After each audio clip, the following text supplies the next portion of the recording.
Hello students, कैसे हैं आप सभी। हाँ जी, welcome to my channel study studio. इसमें हम क्या करेंगे, आज कल हमने ये नीलकंठ चैप्टर क्लियर किया था कंप्लीट। 2 पार्ट में इसमें डाला है हमने।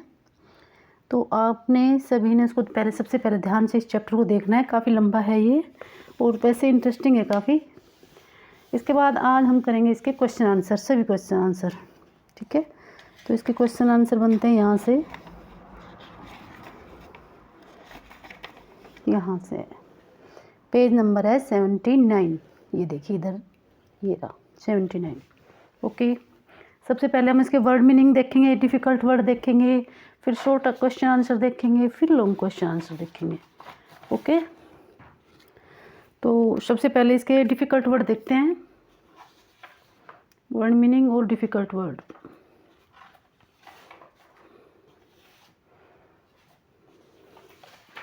जी, सबसे पहले इसका नीलकंठ चैप्टर क्या, आप राइटर कौन था इसके, महादेवी वर्मा। राइटर कौन है, महादेवी वर्मा। तो इसके सबसे पहले शब्दार्थ देखेंगे, इसकी हिंदी में शब्दार्थ। सबसे फर्स्ट लाइन में अतिथि।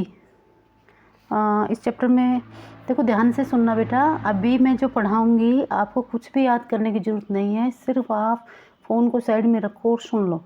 10 मिनट में कंप्लीट याद करवा दूँगी मैं सब कुछ, ठीक है। तो सबसे फर्स्ट में है अतिथि। अतिथि होता है मेहमान। अतिथि मीन्स मेहमान, जो आपके गेस्ट आते हैं उनको अतिथि कहते हैं।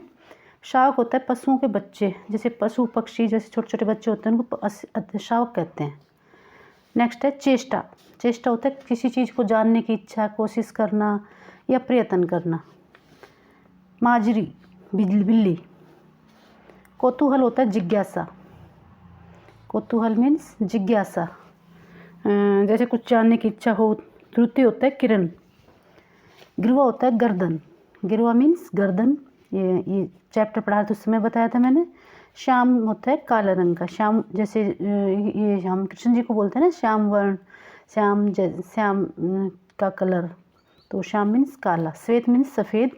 और कर्ण वेद होता है कान में छेद हो जाना। जैसे चैप्टर में आया था ना, खरगोश को सांप ने नहीं, खरगोश को जब वो नीलकंठ पकड़ लेता था छोटे बच्चों को, तो उसके कान में छेद हो जाते टाइट पकड़ने की वजह से, ठीक है। और इससे कुछ और भी है वर्ड मीनिंग, ये देखिए। मंजरी। मंजरी फूल की लड़ी। मंजरी क्या होता है, फूल की लड़ी। बेमेल, जिसका कोई मेल ना हो। बेमेल होता है जिसका कोई मेल ना हो। जैसे कि इसमें वो कुब्जा थी, वो बेमेल थी, झगड़ालू स्वभाव की थी, ठीक है। कोलाहल होता है शोर। कोलाहल मतलब शोर मचाना, कोलाहल करना, झगड़ा करना। प्रहार होता है चोट करना। चंचू होता है चोच। केका होता है मोर की बोली। मोर जैसे चैप्टर में बताया था ना मैंने, मोर की बोली को केका कहते हैं। क्रू होता है निर्दयी या कठोर। और जो कुब्जा थी वो क्रू स्वभाव की थी, निर्दयी थी। आंकर्दन होता है दर्द भरी आवाज़ में रोना। बहुत, जैसे उस खरगोश के बच्चे को पकड़ लिया था ना, तो वो रो रहा था। कार्तिकेय देवताओं का सेनापति। कार्तिकेय कौन है, देवताओं का सेनापति। कुब्जा है कुबड़ी। कंस की एक कुबड़ी दासी जिसकी टेढ़ी पीठ कृष्ण ने सीधी की थी, ठीक है। वैसे कुब्जा उसको बोलते हैं, जैसे कंस ने कुबड़ी को बोलते हैं कुब्जा, ठीक है। आगे है इसके शॉर्ट क्वेश्चन आंसर। देखिए सबसे पहले, इन चैप्टर में जो भी क्वेश्चन आंसर हैं आपको रट्टा नहीं मारना है, किसी चीज़ को भी रट्टा नहीं मारना है। कैसे याद करेंगे, ये छोटे तो मैं बता देती हूँ, बड़े वाले क्वेश्चन बताऊँ मैं कैसे याद करते हैं, ठीक है। याद तो करना ही नहीं है, आपको ध्यान से समझना है, बस उस बात को सुनना और समझना है। याद कुछ नहीं करना, अपनी तरफ से लिखना है सब कुछ। नीलकंठ पाठ की लेखिका का नाम सबको पता है, क्या है आप बताइए। सबको पता है, महादेवी वर्मा जी इसकी राइटर थी। और तोता मोर के दोनों बच्चों का परीक्षण कैसे कर रहा था। तोता था वो, मोर के जो 2 बच्चे थे ना छोटे छोटे, उनको कैसे देख रहा था, तो वो एक आंख बंद करके देख रहा था। चैप्टर में जब सभी इकट्ठे और नए जाली घर में आए थे दोनों बच्चे, तो सभी ने उसको अलग अलग नज़रों से देखा था। तो तोता ने कैसे देखा था, एक आंख बंद करके। और लेखिका नीलकंठ की अंत्येष्टि के लिए कहाँ ले गई। जब नीलकंठ मर गया था तो उसको बहाने के लिए कहाँ ले गई थी लेखिका, संगम पर। कुब्जा कौन थी, उसका स्वभाव कैसा था। कुब्जा एक मोरनी थी, वह झगड़ालू स्वभाव की थी। ठीक है। दूसरी मोरनी, पहली मोरनी को लाए थे वो 35 रुपये में, और दूसरी मोरनी कुब्जा को लाए थे वो थे 7 रुपये में। ठीक है। ये भी क्वेश्चन बनेगा। नीलकंठ और राधा की सबसे प्रिय ऋतु कौन सी है। नीलकंठ, ये चैप्टर में आया था। नीलकंठ और राधा की सबसे प्रिय ऋतु कौन सी है। वर्षा ऋतु, सबको पता है ये भी। लेखक ने कुब्जा मोरनी को कितने रुपए में ख़रीदा था, ये भी सबको पता है। 7 रुपये में ख़रीदा था। और राधा और उसको नीलकंठ को 35 रुपये में ख़रीदा था। लेखिका ने नीलकंठ को किस नदी में प्रवाहित किया। गंगा नदी में किया था। ठीक है। किस में किया था, गंगा नदी में, चैप्टर में आया था। लेखिका के कबूतर का क्या नाम था, ये चैप्टर में ये भी आया था। उस समय मैंने बोला था इसका क्या नाम था, कबूतर। और बिल्ली का क्या नाम था, बिल्ली का नाम था, मुझे भी ध्यान नहीं आ रहा क्या था इसका। जो वहाँ पे बिल्ली थी उसका क्या नाम था, एक सेकंड में देखती हूँ। चित्रा, सॉरी चित्रा था उसका नाम। बिल्ली का चित्रा था और कबूतर का क्या था, लक्का। ठीक है। इसके बाद हम लॉन्ग क्वेश्चन आंसर करेंगे और कुछ डिफ़िकल्ट वर्ड करेंगे। ये देखिए, ये है डिफ़िकल्ट वर्ड कुछ। ये जिन बच्चों की इनको मात्राओं का ज्ञान नहीं होता ना, उनमें से आप अंडरलाइन कर लें। छोटे जो बच्चों को मात्राओं का नहीं पता वो बुक में अंडरलाइन कर लिया करो और उनको आपने ऐसे लिख के देखा करो 2-2 बार। ठीक है। ये भी तो ये 5-7 लिख रखे हैं, वो कोई नहीं। नंबर कठिन शब्द में है संकीर्ण। संकीर्ण वैसे छोटा होता है, छोटा। अतिथि, संकेत, संकेत मतलब इशारा करना। दृष्टि होता है दृष्टि देखना। और निरीक्षण मतलब वो बताया था, निरीक्षण मतलब जांच पड़ताल करना। व्यवहार, व्यवहार जिसका व्यवहार कैसा है मतलब उसका बिहेवियर। जीवित और परिणाम। ठीक है। ये डिफ़िकल्ट वर्ड में मात्राओं के लिए थोड़ा देख लेना आप। और भी कोई डिफ़िकल्ट वर्ड बड़े अक्षर हो तो उनको आप लिख के देखें ज़रूर। मात्राओं का तो नॉलेज होना ही होना चाहिए। अभी हम उन मात्राओं क्या करेंगे तो बहुत टाइम लग जाएगा उसमें। आगे हैं क्वेश्चन आंसर। यहाँ से 79 पेज पे है क्वेश्चन आंसर इसके। यहाँ पे देखिए आप, यहाँ से क्वेश्चन स्टार्ट करेंगे हम, और इसके 7 क्वेश्चन आंसर बन रहे हैं। यहाँ से पीछे तक 7 क्वेश्चन आंसर हैं यहाँ पे, सभी करेंगे। फर्स्ट में मोर मोरनी के नाम किस आधार पर रखे गए। तो फर्स्ट में क्या करेंगे, सबको पता है ये क्वेश्चन क्यों क्या। अब इसको देखो याद कैसे करना है, सभी इसको याद कुछ नहीं करना। आपको क्या करना है, आपको ध्यान होना चाहिए कि जब हमने चैप्टर पढ़ा था तो मोर का जो नीली गर्दन थी उसकी वजह से उसका नाम क्या रखा था, नीलकंठ। ठीक है। तो मोर की जो नीली गर्दन थी इसलिए उसका नाम नीलकंठ रखा था। और जो मोरनी थी वो हमेशा उसके साथ छाया की तरह रहती थी तो उसका नाम राधा रखा था। ओके। इसमें ऐसे ही है, देखो मोर की गर्दन नीली होने के कारण उसका नाम नीलकंठ रखा गया, और मोरनी मोर के साथ छाया की तरह रहती थी इसलिए उसका नाम राधा रखा गया।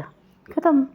ऐसे करने हैं, खुद लिखना अपनी तरफ से। गर्दन नीली थी और वो उसके साथ छाया की तरह रहती थी, बस। नेक्स्ट है, नेक्स्ट क्वेश्चन।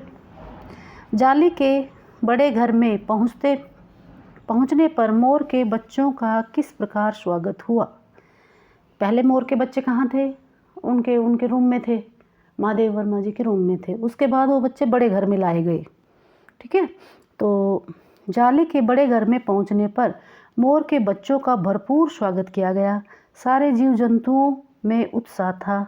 लक्का कबूतर बच्चों के चारों ओर, ठीक है, गुटरगू करने लगा। अब देखो याद कैसे रखना है आपको, सारी लाइनें ध्यान नहीं रहती तो याद कैसे करोगे। सबसे पहले आप यहाँ तक देखो, तो उसमें 3 लाइनें हैं ना, 3 हैं, तो तीनों को आप कैसे करेंगे। जाली के बड़े घर में पहुंचने पर मोर के बच्चों का, सबसे पहले तो आप ये डालेंगे कि उनका खूब स्वागत हुआ। ठीक है। जाली के बड़े घर में जैसे वो बच्चे आए तो उनका खूब स्वागत हुआ, ये तो सबको याद हो गया। उसके बाद सारे जीव जंतुओं ने अपना उत्साह दिखाया। सेकंड लाइन में सारे जीव जंतु थे ना जो उस जाली के घर में थे, सब ने बहुत उत्साह दिखाया। और लक्का कबूतर बच्चों के, जो लक्का कबूतर था वो बच्चों के चारों तरफ गुटरगू करने लगा। ठीक है। और बड़े खरगोश भी उनके सम्मान में बैठ गए। और जो छोटे छोटे जो खरगोश थे, जैसे चैप्टर में आया था ना, छोटे छोटे जो खरगोश हैं वो क्या थे, गेंद की तरह लग रहे थे। और वो क्या कर रहे थे, उनके सम्मान में छोटे खरगोश भी मोर के बच्चों को चारों तरफ से उछल कर नाचने लगे। उनको देख के, बच्चों को देख के छोटे खरगोश तो नाचने लगे और बड़े खरगोश, वो लक्का कबूतर गुटरगू करने लगा। ठीक है। तोता भी एक आंख बंद करके उनकी तरफ देखने लगा। ठीक है। तोता ने क्या किया, एक आंख बंद करके उनकी तरफ देखने लगा। ये उनका चैप्टर में देना है आपको। मोर के बच्चे जब जाले घर में आए तो क्या हुआ था, उनका अच्छा स्वागत किया गया था और जीव जंतुओं में बहुत अच्छा उत्साह था। और लक्का कबूतर चारों तरफ घूम घूम के गुटरगू कर रहा था। और छोटे खरगोश जो बॉल के समान उससे लग रहे थे ना, बॉल के समान छोटे छोटे लग रहे थे, वो भी उछल कूद करके नाचने लगे थे। और तोता एक आंख बंद करके उनकी तरफ देख रहा था। ठीक है। अब क्वेश्चन नंबर 3 पे आएंगे हम। 3rd क्वेश्चन देखिए। लेखिका को नीलकंठ की कौन कौन सी चेष्टाएं बहुत भाती थी। नीलकंठ कुछ अच्छी एक्टिविटी करता था, जैसे बच्चे करते हैं ना, ऐसे वो भी करता था। तो लेखिका को वो कौन कौन सी एक्टिविटी थी जो लेखिका को बहुत अच्छी लगती थी। बहाना मतलब अच्छी लगना। ठीक है। तो उसमें 3 चेष्टाएं डाली है इसमें, 3। ठीक है। तो उनका आपको याद करने की कोई ज़रूरत नहीं है, आपको समझना है सिर्फ कि एक तो उसकी जो गर्दन थी ना वो नीली थी, और जब उस गर्दन नीली से वो ऊंची करके उसको देखता, गर्दन को ऊंची करके देखता था और नीचे करके दाने चुगता था। वो बहुत अच्छा लगता था लेखिका को, गर्दन ऊंची करके देखना और गर्दन नीचे करके दाने चुगना। ठीक है। ये लेखिका को बहुत अच्छा लगता था। ठीक है। आगे हो गए याद। सेकंड में देखेंगे। सबसे पहले क्या करेंगे, गर्दन ऊंची करके देखना और गर्दन को नीचे करके दाने चुगना, बस। और दूसरा, जो आसमान में बादल छाते थे काले काले, उनको देखकर वो था ना नीलकंठ, वो अपने पंखों को इंद्रधनुष के समान फैला लेता था और नाचता था। जब बारिश होने वाली होती थी और आसमान में काले काले बादल छा जाते थे तो उनको देखकर वो बहुत खुश हो जाता था और अपने पंखों को इंद्रधनुष के समान फैलाकर नाचने लगता था। ये चीज़ भी लेखिका को बहुत अच्छी लगती थी। ये 2 पॉइंट क्या ऐसे करने हैं। 3rd पे है, जब वो लेखिका के हाथ से चने चुगता था, जब वो लेखिका के हाथों से चने उठाता था और खाता था, ये चीज़ भी लेखिका को बहुत अच्छी लगती थी। ठीक है। आप हल्का से रीडिंग करना, सब कुछ याद हो जाएगा। ठीक है। 4th क्वेश्चन पे है, हो गया, फिर करवा दो इसको। एक तो गर्दन ऊंची करके देखना और गर्दन नीची करके दाने चुगना। सेकंड में, आसमान में काले काले जब बादल आते हैं उनको देखकर मोर क्या करता था, नीलकंठ अपने पंखों को उसकी तरह इंद्रधनुष के समान गुच्छे जैसा फैलाकर नाचता था। और लेखिका के हाथों से जब वो चने उठाता था, वो ये बहुत अच्छा लगता था उसको, लेखिका को। ये 3 पॉइंट है। नेक्स्ट है, इस आनंद उत्सव की रागिनी में बेमेल स्वर कैसे बज उठा। वाक्य किस घटना की ओर संकेत करता है। जब वो मोर था, नीलकंठ था और राधा था, वो बहुत ही अच्छे से रह रहे थे, बहुत खुश थे, सब कुछ वहाँ पे सब कुछ अच्छा चल रहा था। तो वहाँ पे एक बेमेल स्वर के पॉइंट आया था कि बेमेल स्वर कैसे बज उठा। इस वाक्य के में कौन सी घटना आई थी वो बताना है। कौन सी घटना हुई थी, वो कुब्जा आ गई थी वहाँ पे। ठीक है। तो यह वाक्य राधा और नीलकंठ के जीवन की एक दुखंत घटना है।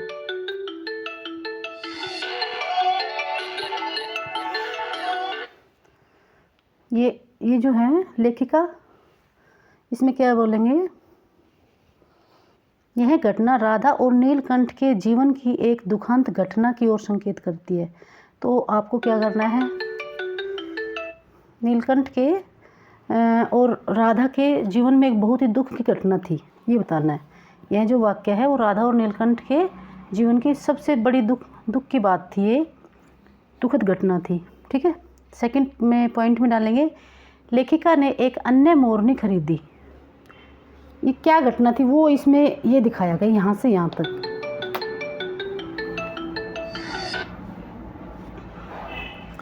यहाँ से यहाँ तक क्या, लेखिका ने एक अन्य मोरनी खरीदी जिसका नाम था कुब्जा, जिसका कुब्जा नाम उसने रखा।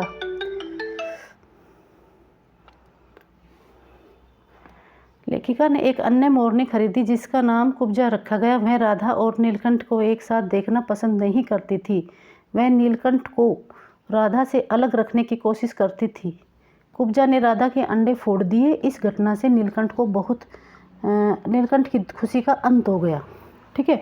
इसमें क्या है, एक उसने लेखिका ने क्या खरीदा, एक अन्य मोरनी खरीदी जिसका नाम था कुब्जा। राधा और नीलकंठ को वो एक साथ नहीं देख सकती थी, वो नीलकंठ को राधा से अलग करती थी और वो उसको उसको साथ नहीं देख सकती थी। उसने कुब्जा ने राधा के अंडों को फोड़ दिया। इस घटना से नीलकंठ बहुत ही ज़्यादा दुखी हो गया और उसकी खुशी का अंत हो गया। नेक्स्ट है, बसंत ऋतु में नीलकंठ के लिए जालीघर में बंद रहना असहनीय क्यों हो जाता था। जालीघर में बंद रहना, जब बारिश होती थी, जब ये था ना बसंत ऋतु आती थी, तो आम की मंजरियाँ और अशोक में नए नए जब पत्ते आते थे तो नीलकंठ बेचैन हो जाता था, ठीक है, और वह बसंत ऋतु का आनंद लेना चाहता था। ऐसी स्थिति में नीलकंठ के लिए जालीघर में बंद रहना बहुत ही असहनीय हो जाता था, यानी कि वो जालीघर में रह नहीं पाता था। जब बसंत ऋतु आती थी तो उसका मन होता था कि मुझे यहाँ से छोड़ दो, खोल दो जालीघर को और मैं बाहर चला जाऊँ, ठीक है। जैसे वो नीलकंठ था, वो जैसे आम की मंजरियाँ और अशोक के नए नए पत्ते आते थे, उनको देखकर वो बड़ा ही बेचैन हो जाता था और वो बसंत ऋतु के आनंद लेना चाहता था। इसलिए इस स्थिति में वो नीलकंठ के लिए जालीघर में बंद रहना असहनीय हो जाता था, ठीक है। अपनी तरफ से आप अपने लैंग्वेज में लिखिए, कोई ज़रूर नहीं है सेम टू सेम लिखना। नेक्स्ट है, जालीघर में रहने वाले सभी जीव एक दूसरे के मित्र बन गए थे, पर कुब्जा के साथ ऐसा संभव क्यों नहीं हो पाया कि सभी तो एक साथ रहते थे, सभी दोस्त थे, कुब्जा क्यों नहीं थी। जालीघर में रहने वाले सभी जीव जंतु एक दूसरे के मित्र बन गए थे। तोता, मोर, मोरनी, खरगोश, कबूतर सभी मिलकर रहते थे। इससे कुब्जा इनमें से जो कुब्जा थी वो अच्छे स्वभाव की नहीं थी, वो झगड़ालू स्वभाव की थी और सबसे झगड़ा करती रहती थी। वह राधा से ईर्ष्या का भाव रखती थी, राधा से ईर्ष्या करती थी और उनको एक साथ नहीं देख सकती थी। किसको? नीलकंठ को, राधा को। इन्हीं कारणों से वह किसी के भी साथ मित्र नहीं बन सकी, किसी का भी मित्र नहीं बन सकी, ठीक है। बड़ा आसान है, देख लेना, ठीक है। अगला है, नीलकंठ के खरगोश के बच्चों को सांप से किस तरह बचाया। नीलकंठ ने खरगोश के बच्चों को सांप से किस तरह बचाया। इस घटना के आधार पर नीलकंठ के स्वभाव की विशेषता बताने, उसका स्वभाव कैसा था और सांप के बच्चों को उसने कैसे बचाया।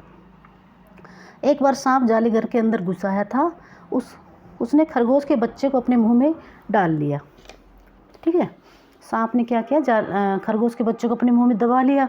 बच्चा चींची करने लगा और नीलकंठ नीचे आया, उसने अपने पंजों से सांप को पकड़कर फन से नीचे दबा लिया और वह चोंच से उस पर प्रहार करने लगा। खूब प्रहार किया और सांप अधमरा हो गया और इतने में उसने खरगोश के बच्चे को नीचे गिरा दिया।